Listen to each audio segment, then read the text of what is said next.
The following is a presentation of the Black Hollywood Live Network, the first online broadcast network dedicated to African American entertainment. Hollywood Redefined.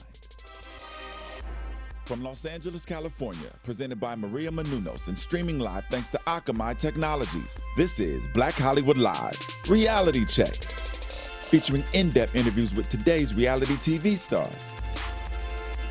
Black Hollywood Live, Hollywood Redefined. You're listening to Black Hollywood Live.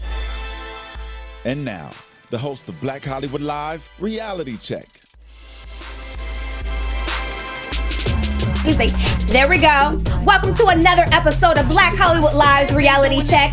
I am your host, Ashley Gray, and joined with me is DJ Jesse Jannety. What's up? What's up? Shout out to Missy Elliott, WTF, Where They From, featuring Pharrell. I'm loving this album. Well, not album, the track. How are you feeling about it? Loving it. I love the video. Dude, when they were like little puppets. Like, yeah. But it's so like classic Missy Elliott. It's so 90s. When I was watching it, like, I'm like, I miss her. I miss her so much. Well, she's back, bitches. She's back. And guess who else is back? Caitlyn Jenner. We see her again. She was out supporting Kendall because she actually was in the Victoria's Secret's fashion show. And this is actually a dream come true for Kendall. So congratulations to you. She looked amazing. So Caitlyn, she went to the after party and we see some side boob she was giving us. She has more side boob than me. I need to figure out what she's doing. Like, is this some kind of special bra? I mean, is the dress just hugging you a little, in all the right places? She got a bunch of She didn't get a boob job? I mean, because as Bruce, she didn't have boobs. So I'm assuming as Caitlyn, she got boobs now. So like, but I thought it was just the hormones. I thought hormones. Well, girl, maybe you need some hormones. I know. Like, I need to go get some hormone shots. You know or something. What I'm saying? I'm like, her side bone is popping. You look good, Caitlyn. Congratulations, Kendall. We loved you. Well, what? You know what people are loving? What? Is Miss Patti LaBelle's sweet potato pies. Yes, for the Patti pies. Did you taste any? I have not tasted it yet, Me but either. I need to because this young gentleman who had this viral video go, he did like, they do like the box reveals videos on YouTube. So he did one eating Patti LaBelle's sweet potato pie, and we have a clip for y'all, and this is what happened. Okay, let's watch. Come on, Patti! I opened Patti up. Remember, support black people, black businesses. Say that. So look, it's so pretty. Look at that. Ooh. It doesn't. It looked a little commercial for me. On my own. Why did it in this way? Come on, Patti. So let's taste the Patti. I'm gonna taste Patti. You better taste Patti. Patty's so moist. Come on, Patti. Patti. I want to taste Patti live. And What? All right. make a video for those that said what it tastes like. I ain't never tasted, so Whoa. here we go. Oh, well, here you go. No words. Ooh, what?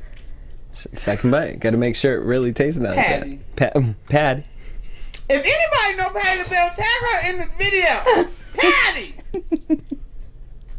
Whoa! Yeah.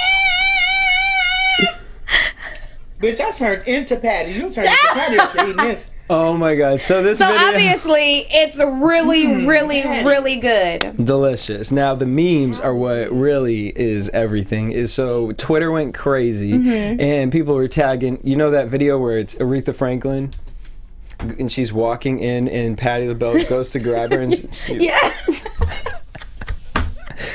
They have one meme where Aretha comes in. She said, "I've had Patty's pies before. They aight." Well, I'm excited to taste it. I hear that you can have only to get try them it. at Walmart, though. There's no Walmart in LA. What? I mean, yeah, there is. where? Where? Well, one in Crenshaw.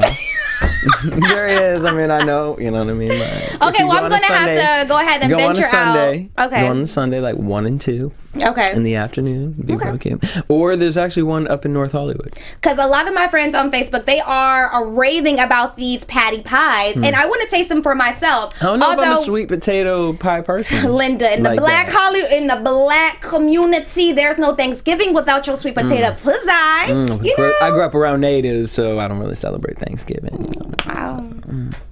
Excuse me. Well, let's talk about Tamar. She was seriously ill. Dancing with the Stars, she thought that it was pneumonia. So she went to the hospital, she got it checked out, and they thought it was pneumonia, but she felt like she was well enough to just make it to Dancing with the Stars. So she goes, but then right after she performs, she leaves and goes straight back to the hospital. Long story short, she quit Dancing with the Stars because she had blood clots in her kidneys. Blood clots. Yeah, and I was like, wow, that's like life and that's or really painful death. too. Yeah. My aunt had that. And yeah. That's not a good situation. So, I mean, what is going on? Didn't Kim have something kind of like this? Where it was like some kind of blood clots in her body? Kim Zolciak. Was that Kim? Didn't she have she fainted or something? Actually she had a stroke. Or she faked a stroke. We don't know. Oh, girl. But we wish you well, Tamar. That's crazy. She quit. Do you think that she could have took it all? No, because I think it was smart for her to quit if it's something serious. I mean, why jeopardize her career for Dancing with the Stars? But do you think she could have won? Dancing with the Stars? Yeah. Mm-hmm. I think she could have been definitely first, second place. Yeah. Mm-hmm. So do you think she's going to make a cameo or come back at some point? Or do you think she's really... Maybe in the finale, but again... I just think it's kind of more important for her to rest and be good music-wise versus worrying about Dancing with the Stars. Yeah, and she's also taking I support some time. Tamar, but Yeah, of course. And she's also taking some time off of the Reel as well. So this is definitely something serious that she's dealing with, and our hearts go out to Tamar. We love you so much here at Black Hollywood Live, so get better. Boom. All right, so, the Ink Crew. Black Ink Crew? Yeah. Well... What's up with them? So, Miss Duchess, she has been talking about wanting to open this thing up, Pretty in Ink, her store. So, apparently, from Instagram, it looks like she opened her store up. But people are kind of looking around like, well, where was Caesar? Because it didn't look like he was there. Yeah. Well, apparently, he was there. And apparently, there's a ring involved. Excuse me? Really? Apparently there's a ring involved. And I didn't know this. I don't know if you knew this, but apparently she's getting a spinoff for Pretty in Ink for her Do you think that... I think Chicago's doing well right now, ratings-wise. Yeah. I think maybe they're like... Will she be able to hold her own with her own spinoff? If she gets the right girls, I think so. Do you think that... Because I'm assuming Pretty in Ink, it's going to be a girl tattoo parlor. Yeah. So who are you thinking? Do you think that anyone that she is affiliated with now will be a part of Pretty in Ink, the spinoff? Yeah, I think what's going to happen right now is to tie in their relationship, and maybe the both of them will be in the spinoff. I think it's going to be boring. I'm not watching. Crossover. I mean, I'm not really here for the Ink Crew. Like, yeah. I've watched episodes and they're entertaining, but I just haven't ever submerged myself within the brand. I think it's everyone scripted and so staged. Like some reality shows, we be up here watching Love and Hip Hop. But the thing is, some reality shows you still watch it, even though it's like, okay, I think that this is scripted, but it's still like really, really good. With this show, for me, I feel like this is I'm not into it, and it's scripted. It's just like, no, I can't. It's just not. It doesn't pull me in. But I will check out Pretty in Ink and see what it's all about. I'm not going to judge it's like before I watch it. What's the woman from Beverly Housewives? Who? Pump. Oh, Vanderpump. Yeah, Lisa. It's like that kind of show. Like, I can't dedicate myself. Like, Love and Hip Hop drains so much of my mentality that, and now Roja's back. Yeah. Which I can't wait for tonight's episode. Yeah. You know what I miss? I miss Laguna Beach in the Hills. Why? That was so scripted. But it was so good. I was obsessed with Steven. You just wanted to screw someone off the show. That's why you miss it. Steven! and LC, I love her. I loved Laguna Beach and the Hills. Like, when they graduated, I just felt like I was graduating. My roommate always says one quote from, I think it's the Hills. I think it was from Lauren, and he goes, what? What was it? Well, I feel like, you know what? You're right. I should forgive and forget. So I'm going to forgive you, and I'm going to forget you. I don't remember that. Who said that? I think it was LC, but he says it all the time, and he finally Probably was so to excited, Jason. waiting for the perfect moment for he could post it on Instagram. He was just so excited. He like came in my room. I posted an LC comment. I'm like, yeah, maybe to Jason. Jason looked like a werewolf on that show, but I wonder what they're doing. Shout out to Courtney Stewart talking about Black Ink is the shit. No, it's not. Ooh. It is not at all. Snooze, snoozity snooze fest. Let's talk about the game. And he parked something rather large where it does not belong. What is it, you say? It was his Jeep. And he parked it in handicap outside of Chase. Shout out to Chase because I love that bank. No, I really do. I mean, I feel like they can never do you no not wrong. love Bank of America. And I can't stand Wells Fargo. Totally say that. So, yeah, he parked in a handicap spot. And I'm like, come on, my dude. Like, seriously, why are you parking Bitch, in maybe the game is handicapped. Do you see that? That looked like a handicap. Oh, he got a third leg. That looked like a handicap. Ah! He be limping. Trying to walk on that third leg, huh? Looked like a crutch. Anyway. I'd let the game park in handicap. The game, you know better. I would look at him and be like, oh. You know better. And he knew that paparazzi was just a looking. He didn't care. He just didn't care. He got in his car. I just feel like you have to be, I don't care if there's literally no other parking spots available. You have to be sensitive to the fact that you're not handicapped and someone may need it. Is it a big deal? No, it's not a big deal, but I wanted to mention it because you know better. He petty. Right. We just wanted another reason to post another game day. I know. I just wanted to see that picture again. And that's all. Okay, moving on from that. So Scrappy from Love and Hip Hop Atlanta. Yeah. He's a little upset with Miss Wendy Williams. Why? Girl, you know. What Wendy do besides make that horrible Aaliyah movie? Because, you know, Scrappy is such an uplifting black man. Is he? You know?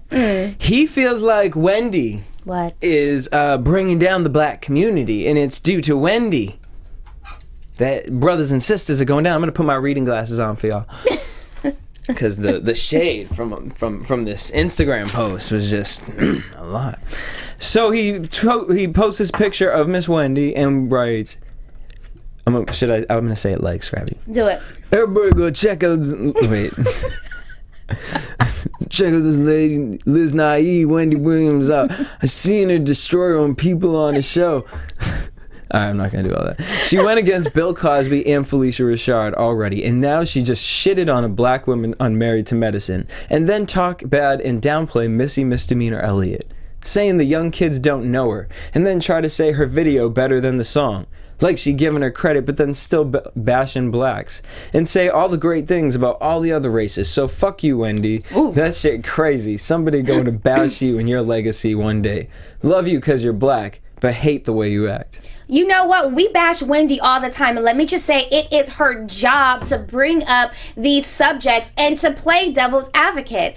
And I love her for being... She's not really bashing. Exactly. I love her for being so real. Does she kind of say things that are off the wall? Yeah, but that's why we love her, and that's why we tune in. Sometimes, you don't want to hear... Well, then don't tune in. Well, that's what I'm saying. But I'm saying sometimes you don't want to hear the truth. And sometimes, if she's got to... say some things, but also she can be messy too. She does do some... She can be messy, but everyone can be messy. We love a messy boots. It's fun. It's entertaining.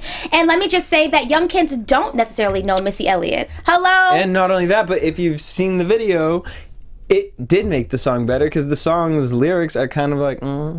I mean, it's cute, but it ain't like... The video made it better. I love the song as is. I think that the video was great too, but the songs and the lyrics are classic Missy Elliott. But I will say, I was like in the 4th, 5th grade when Missy Elliott was hot. So if anyone's younger than me, Linda, they were in kindergarten. Listen, They're not going to know who Missy was. I'm just like, Scrappy, like, what are you doing on a television show that It doesn't shine black brothers and sisters in the best of light, and you sitting over here talking about Wendy Williams. Why don't you look at Mona Scott? I'm just wondering what you think about Mona Scott. Actually, I'm not even coming for you. Actually, that's a genuine question. Yeah. What do you personally think of Mona Scott? That's a personal question. I really want to know. I think that it was just something that I don't really know why Scrappy decided to voice this opinion at this time. What do you think? Well, hopefully dropping an album. Can I get some music, Scrappy? A mixtape. Can I get some positive, uplifting music for the black community and our young ones? No, girl, because didn't you hear his last single was "Pussy Make Me Lose My Mind"? Pussy make me lose my mind. Pussy make me lose my mind. What? Pussy make me lose my mind. Really? Stop, Scrap. I can't scrap all those opinions, put them in the trash, and be done. Boop, over it. Let's reality check this right here. Happy holidays from Starbucks. Christians everywhere around the world were upset because of this cup right here. Now, I will say that it wasn't all Christians. It originated from one pastor, and pretty much he said that Starbucks was kind of downplaying the Christmas season because they didn't really decorate this cup right here. And they wanted snowflakes and reindeers and candy canes galore. And I'm like, sat down. No, they wanted Jesus on it, I believe. No, they just wanted it to be a little bit more decorative. Now, I will say that I love the Christmas season, and yeah, I love a decorated cup, but if it wasn't decorated, who cares? I think it's classic. It's so like Audrey Hepburn to be like just red cup. It's like super classic. But do you think that Christians are tripping, or do you think that Starbucks could have made an effort and spruced up their red cup? So I think Christians aren't tripping. I think everyone else is tripping because I've seen more people be angry at the fact that anyone is upset about this cup than I've actually seen posts about people being upset about the cup. So that's one.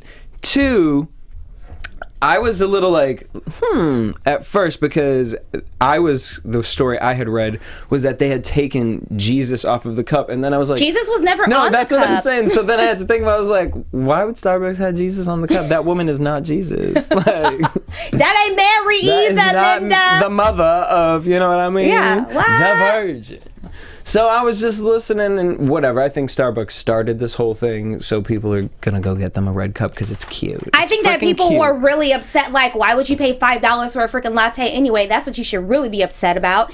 And so a lot of people who are going to Starbucks, they're like, when they ask, what's your name? They're saying, Merry Christmas. Do I need to spell that for you? M-E-R-R-Y. What about Happy Hanukkah? That's what I'm going to say. I'm going to go on. I'm not even Jewish. I'm going to be like, what's your Happy Hanukkah? What's your name? You know Kwanzaa? I am not upset about this red cup, and I didn't tell them Merry Christmas, but when I go home for the holidays, when I'm with my family, I'm probably going to joke around and do it when they ask me what my name is. I'm like, Merry Christmas. Oprah. So I am reality Xing this entire story. It's like, whatever. Well, actually, I'm reality Xing people who are upset that this cup is not decorated to their liking. I'm reality checking the red cup. Yeah. So, Boom. Me too. Boom. There you go. All right, pray for Paris. Hashtag. Okay. First of all, sending condolences to everyone and their family. Moving on from that. I cannot stand this whole like infatuation with like the changing of Facebook profiles. Yeah. I mean, I get it. I get it. But it's just like interesting what ones are chosen. Do you think that it's because I'm like, bring back our girls, still haven't gotten them back, and where's that filter? You know? So it's like, okay, because it's Paris.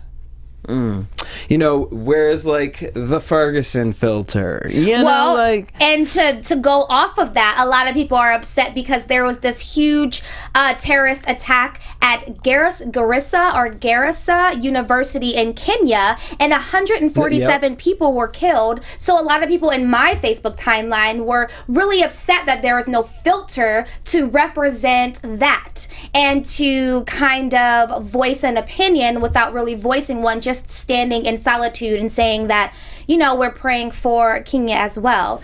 And so to go off of exactly with that, it's like, I love the idea of it, but make it available for, I mean, make it pay attention to what's happening out there and make it available to everyone. So because do you think like, that this was just trendy and it was something that Facebook just wanted to jump on board with because it was a trending topic?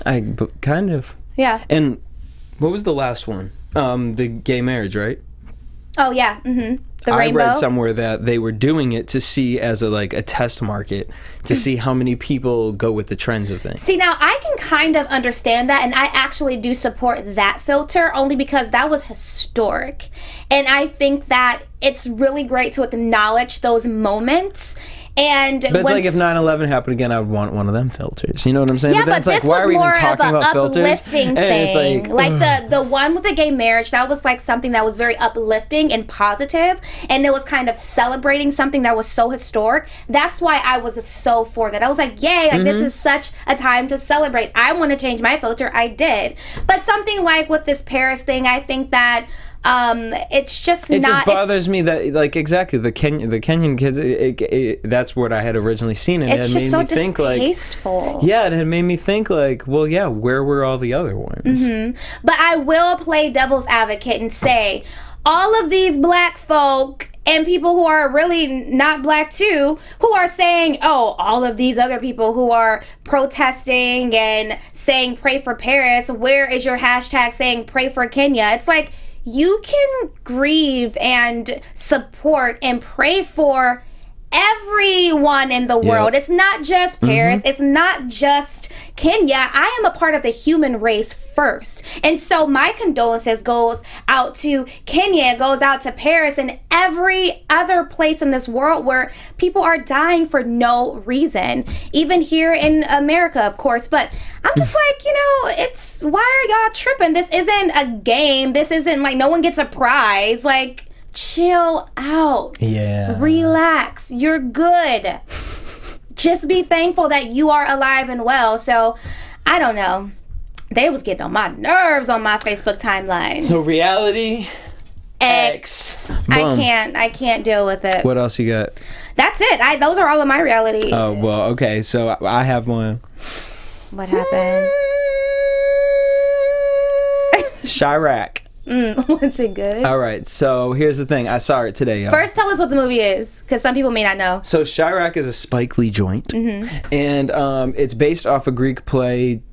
Don't shoot me because I can't remember the name of it. But so the idea is that there's all this violence and gang wars happening in Chicago, and the women realize, well, if this is going to stop, we can use ourselves to, stop this war that's happening. So the girls say no more pussy, and they say no peace, no pussy. So the whole movie is about men trying to get pussy from the women and the women standing strong, and then the gangs decide whether they want to continue fighting each other or if they want to have pussy. Spike. Spike. Spike. Really? Now We're done with this. No, what was the hashtag? Let's hashtag that. No what? No war, no pussy. No peace, no pussy. Oh, no peace, no punani. I'm not even gonna go and see it. I'm sorry. I'm not gonna go see it. I'm sorry, Spike, but I'm just not interested. And this actually didn't get a lot of publicity because it's not a lot of people. So here's the reality check. A lot of people are upset with the movie. Because they feel like he's kind of exploiting Chicago in a negative light and saying, it's this war zone, you're comparing it to Iraq. But after watching the movie, I think it was interesting how they put it together. Okay. I loved the message behind the movie. I was entertained throughout the entire movie. I think that I'm just thrown off by the fact that it's no peace, no pussy. But I don't even like saying it, and it's just like I feel like women. But it's actually based off of like a real situation. It doesn't matter. There's a lot of real situations that I don't agree with. That doesn't mean that I'm going to enjoy the movie. And I just feel like women are continuously being like, just. I don't know. I kind of looked at it like empowering in the sense because empowering. Really? Yeah. Honestly, I did because it was just making the women realize like, wow, we really are. Men are just look at us like hoes. Yeah, but that's not all that I am. I know, but so that's just what saying like no peace, no pussy. Is just like no. But that's what they're saying to get across to these men because that's what men are making them feel like that, and they're saying we're more than just our fucking pussy. Okay. You're not going to get it though. To show you that we can make a difference, we're not even going to give you this. Okay. That we're strong enough that we can take care of and make changes in the world and come together. You know what? I don't know. I like the movie. You know, I don't from the complaints that people are making about the movie. That's not what the movie's about. I'm gonna have to. You know what? I'm gonna go check it out when it comes. You probably won't watch it ever again. Well, when it comes out on Redbox, I'll get it for $1, and we'll see how I like it. And I'll follow up. But shout out to Corinne Williams because you said that the lead actress reminded you a lot of our co-host Corinne. We miss you. She did. She was everything. She was fine, juicy, and I gotta say, all the women that they selected for that movie, damn. I mean, like, whoa. Yeah. Like, even like Lala's in the movie, and I gotta say, Lala, you are thick in all of the right regions, ma'am. Lala she's really cute. I love her. Love her. Final, last one. Well, let me just say, since we're talking... Do you want to do the last one? Well, no. Just because we're talking about movies, I just want to say, have you ever seen The Gift with Jason Bateman? It's horrible. I just watched it last night. I got it out of Redbox, and it's absolutely horrible. Don't go see it. It's stupid. I want my $1 back, Redbox. And my tax. It's almost $2 because it's like $1. Exactly. I'm like, I want my tax, too. I'm over it. That was horrible. Sorry. I just had to make that plug. Gift. The Gift is horrible. And I love Jason Bateman. I want to marry him and have his kids, but he's married. I just seen The Green Inferno. I'm about to watch Burnt. Really? Okay. All right, but anyways, yeah, so last but not least. Tell us.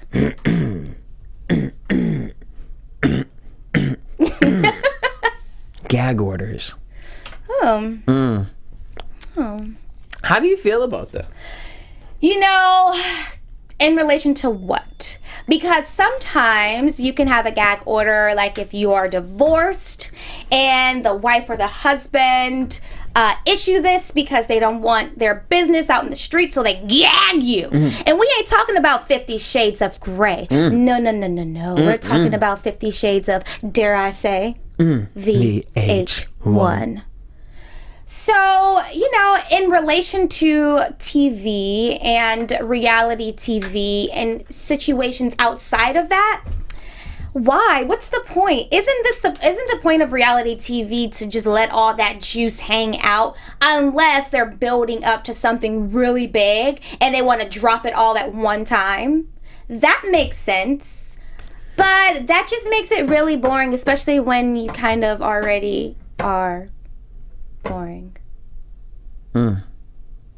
I just look at it like my thing is this. I understand production. I understand that if you film something prior to, and you know, you got to keep everybody, put them up in a hotel then. Keep them away from the world. Don't have them come out in the world because now when they ruin storylines and they don't stay along with it, it keeps the people disinterested because it makes it seem fake. Like America's Next Top Model. We never knew who the top model was until literally we saw it on TV. They did, and I'm sure there was a gag order on that. But they weren't really doing interviews or like out. It was kind of like they started coming like as soon as that last episode was on, then like they all come out of the woodworks. But that could also be why none of them are really popping right now.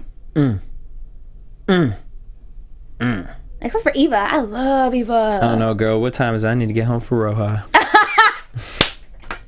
Let us know what you guys think. Hashtag BHL Reality Check. Or tweet us at BHL Online. Jesse, where can everyone find you? Hit me up everywhere, DJ Jesse J. And everyone hit me up at Ashley Gray TV on Twitter and Instagram. We will see you next. Oh, wait. I do want to say that we did have a special guest this week, but unfortunately he could not make it. We will not say who it was because he will be joining us in a couple of weeks. Yeah. A couple of weeks. All right. See you guys later. From executives Kevin Undergaro, Dario Kristen, Tiana Hobson, and the entire BHL staff, we would like to thank you for supporting Black Hollywood Live, the first online broadcast network dedicated to African American entertainment. For questions and comments, contact us. info@blackhollywoodlive.com. Like us on Facebook, tweet us, or Instagram us at BHL Online. And I am the official voice of Black Hollywood Live, Scipio. Instagram me at KingXOBay. Thanks for tuning in. Hollywood Redefined. The views expressed here are those of the host only and do not necessarily reflect the views of BHL or its owners or principals.